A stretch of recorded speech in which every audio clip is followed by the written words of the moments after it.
Starting with the name of Allah Almighty, who is the master of the day of judgment and a bundle of the Rudu Salam and beloved Prophet Muhammad sallallahu alaihi wasallam. Dear students, review exercise 1, question number 7. Simplify the following.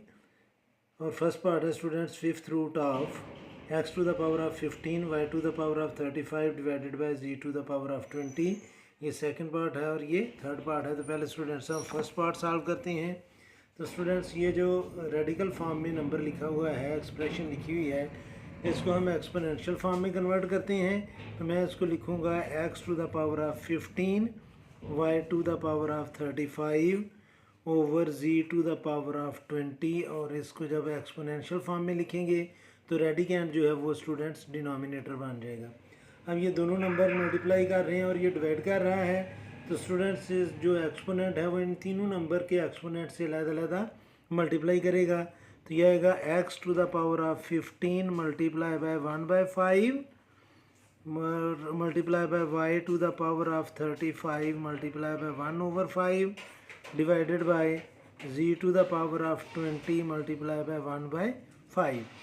तो अब students 5 1s are 5, 5 3s are 15, 5 1s are 5, 5 7s are 35, 5 1s are 5 और 5 4s are 20। तो ये हमारा answer आ जाएगा x cube y7 over z to the power of 4। ये था स्टूडेंट्स फर्स्ट पार्ट। अब हम सॉल्व करेंगे second part. Students second part है cube root of 27 to the power of 2x। तो इसको जब हम सिंप्लीफाई करेंगे तो 27 को हम लिख सकते हैं 3 क्यूब, क्योंकि जब हम इसकी फैक्टराइजेशन करेंगे तो 27 3 क्यूब आएगा और इसकी पावर आएगी students 2x under cube root. और ये आएगा स्टूडेंट्स जब हम एक्सपोनेंट का एक्सपोनेंट हो तो हम उसको मल्टीप्लाई करते हैं, तो ये आ जाएगा students cube root of 3 to the power of 2 3s are 6x। और अब हम इसको रेडिकल फॉर्म को एक्सपोनेंशियल फॉर्म में कन्वर्ट करेंगे, तो ये हमारे पास आ जाएगा students 3 to the power of 6x whole power 1/3। और जब हम इसको सिंप्लीफाई करेंगे तो ये आएगा 3 to the power of 6x multiply by 1/3, 3 1s are 3, 3 2s are 6 और ये आ जाएगा 3 to the power of 2x। Third part है students 6 into 3 to the power of n plus 2 over 3 to the power of n plus 1 minus 3 to the power of n।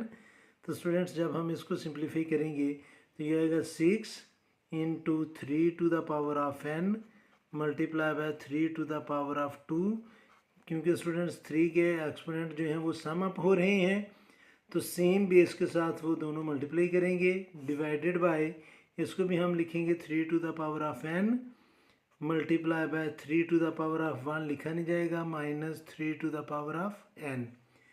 Numerator में तो तीनों number जो हैं वो स्टूडेंट्स मल्टीप्लाई कर रहे हैं और हम इसको लिखेंगे ऐसे 3 to the power of 6 into, इसकी ब्रैकेट की जगह हम मल्टीप्लाई भी लिख सकते हैं 3 to the power of n multiply by 3 to the power of 2 divided by, denominator में 2 टर्म्स हैं, उनमें से हम 3 to the power of n common लेंगे और बाकी आएगा, इधर बचेगा स्टूडेंट्स 3 माइनस 1।